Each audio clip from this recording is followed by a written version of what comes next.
సరిగ్గా చేయకపోతే కొడతాను, అసలు నాకు షార్ట్ సరిగ్గా రాకపోతే చంపుతా కూడా అన్నాడు ఆయన. అంటే షార్ట్ కోసం నేను ఏమైనా చేస్తాను, నాకు షార్ట్ పర్ఫెక్ట్గా రావాలి అని చెప్పారు. నేను అలా మీ షూటింగ్ టైంలో ఎవరినైనా ఏమైనా మామూలు చిన్న చిన్న అరిచేవాళ్ళు, కొట్టడం అంటే నాకు తెలిసి కొట్టలేదు, అరిచేవాళ్ళు డెఫినెట్ గా సరిగా చేయకపోతే. రెమ్యునరేషన్ ఎంత వచ్చింది ఫస్ట్ 11,000 అండి. హీరో గారికి కూడా అంతే, నాకు కూడా అంతే.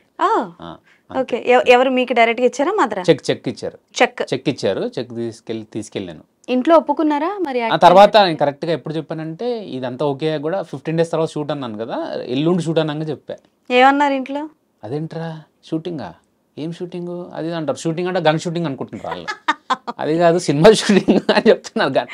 గన్ అవన్నీ నీకెందుకురా అంటున్నారు. అది కాదు సినిమా షూటింగ్, ఇలా ఆడిషన్ వెళ్ళిండే, సెలెక్ట్ అయ్యాను, తేజ గారు డైరెక్టర్, అది ఇది అంటే అవునా ఓకే అన్నారు. అమ్మ వచ్చారా మీతో పాటు? రాలేదు.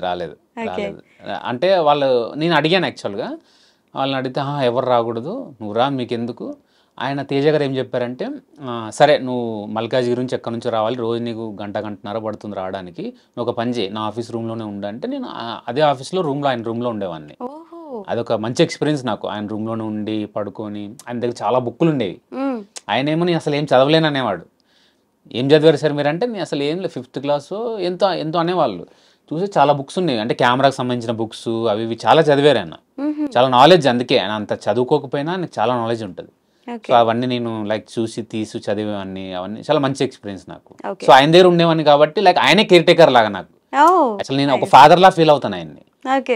ఇప్పుడు కూడా నేను డైరెక్ట్ గా నేను మాట్లాడిన ఆయనతో, అంటే మా ఫాదర్ తో కూడా ఎక్కువ నేను ఎక్స్ప్రెస్ చేయను, అలాగే ఉంటుంది ఆయనతో. ఆయన పిలిస్తే వెళ్ళి కలుస్తా, లేదా ఏదైనా ఇంపార్టెంట్ ఉంటే నేను కాల్ చేయడం లేదా వెళ్ళి కలవడం చేస్తాను. ఓకే, సో భాష గారు అంటే బేసికల్ గా ఇప్పుడు బహిష్కరణతో రాబోతున్నారు కదా, సో చిట్టి క్యారెక్టర్ బాగా నచ్చింది, బాగా ఇన్వాల్వ్ అయ్యాను అని అయితే అంటున్నారు కాబట్టి, సో బహిష్కరణ అసలు ఎలాంటి కథ అంటే బేసికల్ గా ఈ కైండ్ ఆఫ్ జానర్ స్టోరీస్ చాలా వరకు వచ్చాయి. సో ఇది మూవీ కాదు, వెబ్ సిరీస్ అంటున్నారు, 6 episodes ఉంటాయి అంటున్నారు కాబట్టి, నాకు తెలిసి వెబ్ సిరీస్ ఫస్ట్ టైం చేస్తాను, ఫర్ ద ఫస్ట్ టైం చేయడం.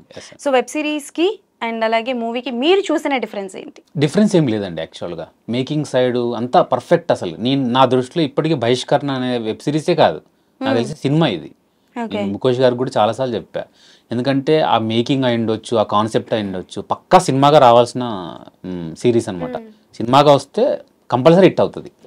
ఎందుకు రీజన్ ఏంటంటే దీంట్లో అంటే ఒక నిజాంపట్నం అనే ఊర్లో, పెద్దపల్లి అనే ఊర్లో జరిగే స్టోరీ అండి. అసలు ఆ ఊర్లో సీక్రెట్స్ ఏంటి, ఇప్పుడు మీరు చెప్పారు చాలా వచ్చాయి, కరెక్ట్, నేను కూడా ఒప్పుకుంటా. కానీ ఈ ఊర్లో ఉన్న సీక్రెట్ ఇంతకుముందు ఎక్కడ లేదు.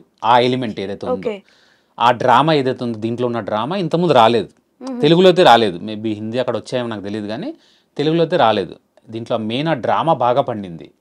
అంటే బేస్ మీ ట్రైలర్లు చూస్తే వైలెన్స్ కనపడుద్ది ఎక్కువ, కానీ యాక్చువల్గా వైలెన్స్ అనేది కొంత పాటే ఎక్కువ. ఫస్ట్ దానికి బేస్ డ్రామా ఉంటుంది, అసలు ఆ డ్రామా వల్లే వైలెన్స్ స్టార్ట్ అవుతుంది. సో కావాలనే ట్రైలర్ ని డైవర్ట్ అంటే లైక్ డీవియేట్ చేయడానికి, ఎందుకంటే ఇప్పుడు డ్రామాని పెడితే తెలిసిపోద్ది, స్టోరీ అర్థమైపోతుంది.